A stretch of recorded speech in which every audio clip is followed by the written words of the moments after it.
నమస్తే, this is audio. Welcome to our channel. ఈ రోజు మనతో పాటు సీనియర్ జర్నలిస్ట్ దాము బాలాజీ గారు ఉన్నారు. వారితో మాట్లాడదాం. నమస్తే సార్. నమస్తే అండి. సార్, కేరళలో రీసెంట్ గా మనం చూసాం, బస్ కి సంబంధించి ఆయన తీసుకున్నారు, ఒక మహిళ వీడియో తీశారు, షింజితా ముస్తఫా. అసలు అంటే ఇప్పుడు ప్రెసెంట్ ఏంటి సార్ కండిషన్? అలాగే ఆవిడకి ఫ్యామిలీ డీటెయిల్స్ ఏంటి? యాహ్! పరిస్థితి ఎలా ఉంది? కేరళ యూట్యూబర్ షింజితా ముస్తాఫా చేసిన ఒక పని వల్ల ఉమ్, దీపక్ అనే ఒక యువకుడు చనిపోయాడు, ఆత్మహత్య చేసుకున్నాడు. ఇది దేశాన్ని కుదిపేసింది. ముఖ్యంగా కేరళ రాష్ట్రం ఉమ్, గత 10 రోజుల నుంచి ఈ టాపిక్ తప్ప ఇంకొకటి లేదు. వేల వీడియోలు దీని మీద వస్తున్నాయి, మీమ్స్ వస్తున్నాయి. ఉమ్, సో ఆమెను అరెస్ట్ కూడా చేశారు. ఈ నేపథ్యంలో అనేక విషయాలు ఇప్పుడు బయటకు వచ్చాయి. దీని గురించి ఆల్రెడీ మనం బేసిక్గా చెప్పుకున్నాం. ఇప్పుడు కొత్త ఉమ్, ఇన్ఫర్మేషన్ వచ్చింది. ఇద్దరి బ్యాక్గ్రౌండ్స్ కూడా తెలిసాయి. ఉమ్, అసలు ఇది ఎలా జరిగింది, ఏం జరిగింది, ప్రజెంట్ వీళ్ళ ఫ్యామిలీస్ కండిషన్ ఏంటి, ఈ అమ్మాయి ఫ్యామిలీ ఏంటి, ఆ అబ్బాయి ఫ్యామిలీ ఏంటి, ఈ విషయాల గురించి మాట్లాడుకుందాం. ఉమ్, ఇది వచ్చి జనవరి 16న జరిగింది. ఈ అమ్మాయి పేరు షింజితా ముస్తాఫా, 35 ఏళ్ళు. ఈ అమ్మాయికి భర్త ఉన్నాడు, పిల్లలు ఉన్నారు. ఈ అమ్మాయి సైకాలజీ చేసింది, అట్లాగే లా చేసింది, ఉమ్, సైకాలజిస్ట్గా, అడ్వకేట్గా ఉంటుంది. అది కాకుండా అరీకోడే అనే మల్లా మల్లపురం జిల్లాలో అరీకోడ్ అనే ప్రాంతం, ఒక టౌన్ ఉంది. ఆ టౌన్లో ఈ అమ్మాయి ఎక్స్ పంచాయతీ మెంబర్ కూడా. ఓకే. అంటే ఇండియన్ ముస్లిం లీగ్ పార్టీ కార్యకర్త. ఇండియన్ ముస్లిం లీగ్ అనేది కేరళలో కాంగ్రెస్ అలియన్స్ పార్టీ అన్నమాట. ఉమ్, అందులో ఈమె మెంబర్ కూడా. ఈమె 16వ తేదీ కోజికోడ్లో ఒక బస్సులో వెళ్తూ ఉంది. అది అందరూ అబ్బాయిలు అమ్మాయిలు ట్రావెల్, మగవాళ్ళు ఆడవాళ్ళు ట్రావెల్ చేసే బస్సు అది. ఉమ్, ఆ బస్సులో వెళ్తున్నప్పుడు ఇద్దరు నిలబడి ఉన్నారు. పక్కన దీపక్ అని ఒక 42 ఏళ్ళు, ఆయనది గోవిందపురం అనే ఊరు, ఆయన కూడా ఉన్నాడు. సో ఈమె ఏం చేసింది, అతను చెయ్యి తన రొమ్ముకు తగిలిందని చెప్పి ఉమ్, చూసింది. దాంతో ఒక సెల్ ఫోన్తో దూరం నుంచి తీసింది. ఫస్ట్ వీడియో అతను తీసి వేరే అమ్మాయిని టచ్ చేస్తున్నట్టుగా చూసి అదొక వీడియో తీసింది, తనది తీసింది. ఈ రెండింటిని క్లబ్ చేశారు. ఎడిట్ చేసి ఆమె పెట్టేసింది. ఆమె ఉమ్, ఆల్రెడీ యూట్యూబర్, ఇన్స్టాలో కూడా ఇన్ఫ్లుయెన్సర్ ఆమె. ఉమ్, ఆ యాంగిల్ కూడా ఉంది ఆమె. ముందు నుంచి కూడా బాగా యాక్టివ్ అన్నమాట సోషల్ ఉమ్, మీడియాలో. అలాగా అప్లోడ్ చేసేసింది. చేయగానే ఇన్స్టాలో అది 20 లక్షల మంది చూసారు, విపరీతంగా వైరల్ అయిపోయింది. ఉమ్, ఇతను వీళ్ళ ఫ్రెండ్ ఒక అతను ఉన్నాడు, వాళ్ళ అస్గర్ అలీ అని. ఎవరు, ఈ దీపక్ అనే అబ్బాయి ఫ్రెండ్. ఉమ్, ఆ దీపక్ ఆ, వచ్చి ఒక గార్మెంట్ ఫ్యాక్టరీలో సేల్స్ మేనేజర్గా గోవిందపురంలో ఉంటున్నాడు. ఉమ్, అతని బ్యాక్గ్రౌండ్ ఏంటంటే అతను డైవర్సీ అనమాట. ఓకే. ఆ డైవర్స్ నుంచి కోలుకుంటున్నాడు. అతను యాక్చువల్గా అందరూ చెప్పేది ఏమంటే చాలా సున్నిత మనస్కుడు, ఇంట్రోవర్టు. వాళ్ళ అమ్మ, వాళ్ళ నాన్న, అమ్మ ఇద్దరు కూడా మాట్లాడారు. చేయి ఉల్లట్టు తోడి అని వాళ్ళ నాన్న పేరు, అమ్మ పేరు కన్నిక. ఆమె చాలా బాధతో మాట్లాడుతుంది. మా వాడు ఒక చిన్న బిడ్డ మనస్తత్వం ఉంటుంది, ఇప్పటికి కూడా ఏ పని చేయాలన్నా మా ఇద్దరు పర్మిషన్ లేకుండా చేయడు. అలాంటిది వీడియో అస్గర్ అలీ చూపించినప్పుడు వాళ్ళ కంపెనీలో కూడా అందరూ చూశారు. దానంతా చూసి ఇతను అడిగారు. ఇతను అప్పుడు ఏమనుకున్నాడంటే, ఫ్రెండ్స్ అంతా కూడా సలహా ఇచ్చారు, దీని మీద నువ్వు కేసు ఎయ్యి, నువ్వు తప్పు చేయనప్పుడు ఎందుకు భయపడతావు అంటే అతను కూడా లీగల్ యాక్షన్ తీసుకోవాలని అనుకున్నాడు. ఉమ్, కానీ అతనికి మనసులో వీళ్ళ కొంతమంది ఎగతాళి చేయడం, పక్కన వెళ్ళి మాట్లాడుకోవడం, వీడలా చేయకపోతే ఆమె ఎందుకు తీస్తుంది, ఇవన్నీ మాట్లాడుకోవడంతో అతను బాగా బాధకు గురయ్యాడు. యాక్చువల్గా అతనిది జనవరి 17న బర్త్డే. ఉమ్, ఆ ఉమ్, రోజు అసలు ఏమీ తినలేదు. ఉమ్, మేము ఇంట్లో బర్త్డే సెలబ్రేట్ చేస్తా ఉంటే కూడా వద్దన్నాడు. మంచిగా వంటలు చేసి పెడతానంటే కూడా వద్దని ఏమీ తినలేదు ఆ రోజు అని వాళ్ళ అమ్మ చెప్తుంది. అలాగా ఉన్నాడు. మేము సరేలే అనుకున్నాము. 18వ తేదీ నైటు అతను ఎప్పుడు ఆత్మహత్య చేసుకున్నాడో మాకు తెలియదు. ఆ రూమ్లో మార్నింగ్ లేచి చూస్తే అతను జగతి వేలాడుతున్నాడు జీవం. అనేది వాళ్ళ అమ్మ చెప్పింది. సో అలాగా అతను పర్సనల్ లైఫ్లో ఆల్రెడీ ప్రాబ్లమ్స్లో ఉండడం, భార్య తో విడాకులు అవ్వడం, ఉమ్, సో ఇవన్నీ కూడా అతని మీద ప్రభావం చూపించినట్టుగా తెలుస్తుంది. ఉమ్, సో ఇది ఎప్పుడైతే అతను చనిపోయాడో వాళ్ళమ్మ పోలీస్ స్టేషన్లో కేసు పెట్టింది.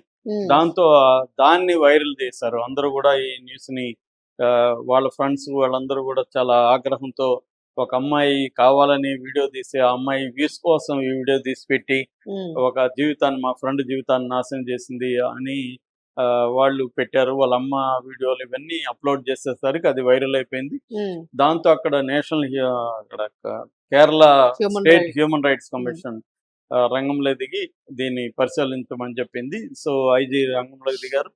ఆమె ఏం చేసిందంటే ఈమె బ్యాక్గ్రౌండ్ ఇందాక ఉమ్, చెప్పాను కదా, ఈమెకి భర్త సింజుత భర్త ముస్తఫా 10 ఏళ్ళు దుబాయ్ లో ఉండి ఈ మధ్య ఆ, ఇక్కడికి వచ్చాడు ఉమ్, అరీకోడికి వచ్చి అతను ఒక సెలూన్ పెట్టుకున్నాడు. ఉమ్, అయితే వీళ్ళు గత 10 నెలల నుంచి విడిగా ఉంటున్నారు. ముస్తఫాకి ఈమె యాక్టివిటీస్ నచ్చలేదు.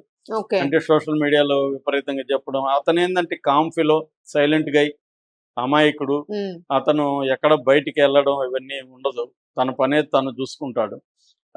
ఇవంతా కూడా వాళ్ళ ఫ్రెండ్స్ మీడియాతో చెప్పారు. ఉమ్, సో కాబట్టి అతనికి ఇది నచ్చక ఈమెకి చెప్పాడు అనేక సార్లు. ఈమె అతన్ని కేర్ చేయలేదు, ఎందుకంటే ఈమె సోషల్ యాక్టివ్, ఉమ్, అడ్వకేటివ్, సైకాలజీ, రాజకీయాలు ఇవన్నీ మిక్స్ అయింది కాబట్టి వీడు ఓన్లీ దుబాయ్కి వెళ్ళాడు, ఇప్పుడు వచ్చాడు, వీడిని ఏందని కేర్ చేయలేదు. ఉమ్, దాంతో అతను దూరంగా ఉంటున్నాడు.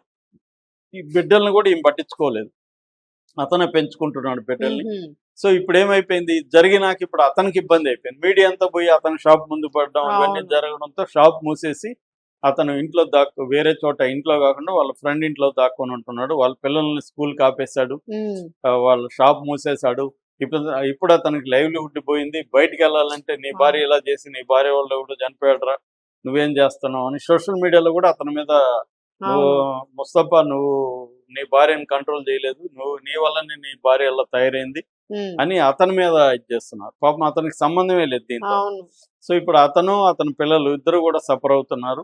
ఈమెయితే ఇమీడియట్ గా కేసు రావడం, బయటికి రావడంతో ఆ అసలు వీడియోని డిలీట్ చేసేసి ఇంకొక వీడియో పెట్టింది. ఉమ్, వాళ్ళ బంధువుల ఇంట్లో నుంచి ఒక వీడియో పెట్టింది. అదేంటంటే ఇతను చనిపోతుండొచ్చు కానీ ఇతను హ్యాబిచ్యువేటెడ్, ఇలాంటివి అలవాటు అతనికి, అన్ఛాలెంజ్డ్ బిహేవియర్ అని చెప్పింది ఆమె. అంటే ఇలాంటి వాళ్ళని మనం ఛాలెంజ్ చేయకపోతే వీళ్ళు కంటిన్యూ అవుతూ ఉంటారు ఉమ్, అని ఆమె చెప్పింది. ఇప్పుడు పోలీసులు రంగంలోకి దిగి ఆ బస్సులో ఉన్న ప్రయాణికుల్ని ఉమ్, అసలు నిజంగా అతను తాకాడా అని చూస్తున్నారు. ఇతనితో కూడా గతంలో ఒక అమ్మాయి ప్రయాణం చేసినప్పుడు ఆ అమ్మాయి ఏదో ఎగ్జామ్ టెన్షన్లో ఉంటే ఇతను అది గుర్తించి, ఏమమ్మా నువ్వు ఏదో టెన్షన్లో ఉన్నావు అది ఇదని గుర్తించి, నేను కూడా ఇప్పటికి కూడా నాకు 42 ఏళ్ళు, ఇప్పటికి నేను కష్టాల్లో ఉన్నాను, నన్ను చూసి నువ్వు కూడా హ్యాపీగా ఉండు, కష్టాలు ఓకే. అందరికి ఉంటాయి ఇన్స్పైర్ అని చెప్పి చేశారు. ఇన్స్పైర్ ఆ, చేసి ఆ అమ్మాయికి ఏదో హెల్ప్ చేసి అవన్నీ చేశాడు.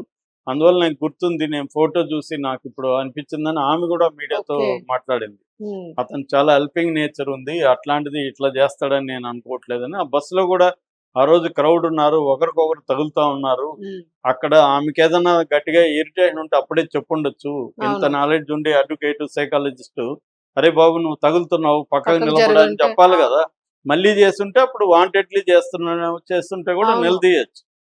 అదేమీ చేయట్లేదు. డైరెక్ట్ గా చేయకుండా పోస్ట్ క్లియర్ గా చేసేది. ఈమె తప్పు చేస్తుంది అనేది ఇప్పటి వరకు నిరూపితం అయితే అయిపోయింది. ఉమ్, అయితే ఇక్కడ ఇంకొక విషయాన్ని కూడా మనం గుర్తుపెట్టుకోవాలి. ఇలాంటిది ఒకటే ఫస్ట్ కేసు కాదు ఇది. ఉమ్, చాలా కేసులు ఉన్నాయి. ఫర్ ఎగ్జాంపుల్ 2024లో 17 ఏళ్ల మానవ్ సింగ్ కూడా ఇలాగే గురుగ్రామ్లో ఉమ్, ఒక అమ్మాయి వీడియో తీస్తే అతను కూడా ఆత్మహత్య చేసుకున్నాడు.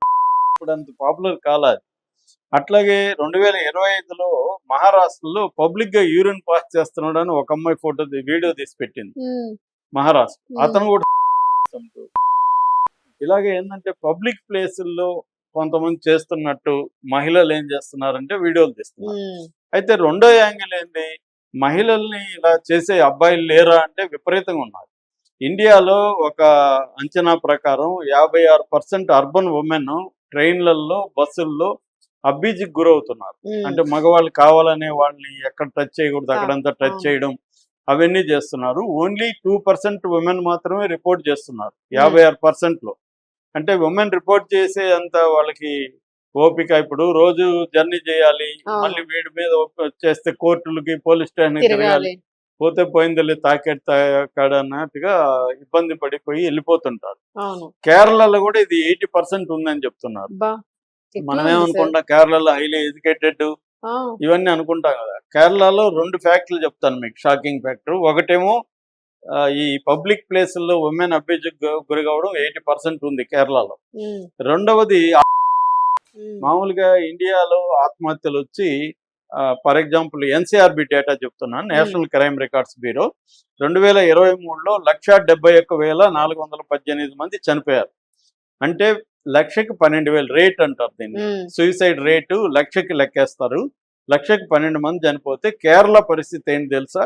కేరళలో 2023లో 10,972 మంది ఆత్మహత్యలు చేసుకున్నారు. అంటే 30 రేట్ అన్నమాట. అంటే ఒక లక్షకి year లో 30 అంతమంది. మంది. ఇండియాలో లక్షకి 12 మంది అయితే కేరళలో లక్షకి 30 మంది. అంటే 2.5 రెట్లు ఎక్కువ అన్నమాట ఆత్మహత్యలు కేరళలో. మనమేమో కేరళలో అందరూ 100% ఎడ్యుకేషన్ అవును, చాలా బోల్డ్ మోడర్న్ గా ఉంటారు, బోల్డ్ ఉంటారు, పర్ఫెక్ట్ గా అనుకుంటాం. అవును. మాట్లాడుతుంటారు ఎక్కువగా, ఇవన్నీ అనుకుంటాం. అవును. సాహిత్యం బాగుంటుంది, సినిమాలు బాగా వస్తాయి, ఇవన్నీ చెప్తారు కదా. అవును. ఆత్మహత్యల్లో 3వ ప్లేస్ లో ఉంది ఇండియాలో. అంటే నెంబర్ 1 సెన్సిటివ్ ఉన్నట్టున్నారు సార్ బాగా అక్కడ. బోల్డ్ నెంబర్ 1 ప్లేస్ వచ్చి అండమాన్ అండ్ నికోబార్. ఆ, 2వ ప్లేస్ సిక్కిం అండి. అండమాన్ అండ్ నికోబార్ లో లక్షకి 49 మంది ఆత్మహత్య చేసుకుంటున్నారు. సిక్కింలో లక్షకి 40 మంది చేసుకుంటున్నారు. 3వ ప్లేస్ కేరళలో లక్షకి 30 మంది చేసుకుంటున్నారు. కారణాలు ఏవైనా కూడా అవును. ఆ, అనేవి కేరళలో చాలా ఎక్కువ ఉన్నాయి. ఉమ్, సో ఈ అబ్బాయి కూడా నిజానికి దీనికి చనిపోవాల్సిన అవసరం లేదు. అవును. అతనికి ఫ్రెండ్స్ సపోర్ట్ ఉన్నారు, ఫ్యామిలీ సపోర్ట్ అవును, ఉంది. గట్టిగా ఫైట్ చేయొచ్చు. అతనేమి ఉద్యోగం ఏం తీసేయలేదు. అతను లీగల్ గా చర్య తీసుకొని ఉండొచ్చు, ఎంఐ మీద కేసు వేసి ఉండొచ్చు.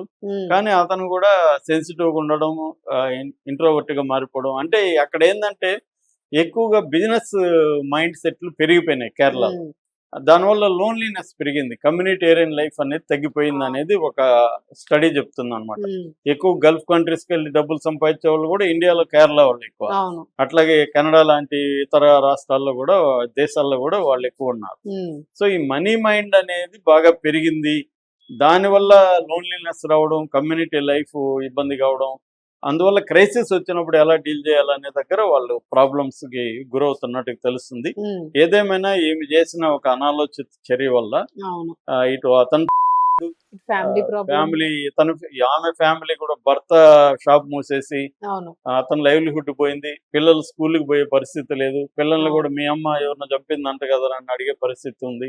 అవును. సో ఇది మొత్తం డిస్ట్రక్టివ్ గా మారిపోయింది. ఆమెమో నేను సైకాలజిస్ట్ అని చెప్తుంది. ఉమ్, మేబీ ఆమె భర్త నుంచి విడిపోవడం వల్ల కోపంతో మగవాళ్ళ మీద మగవాళ్ళ కోపం మీద. ఉందా తెలియదు.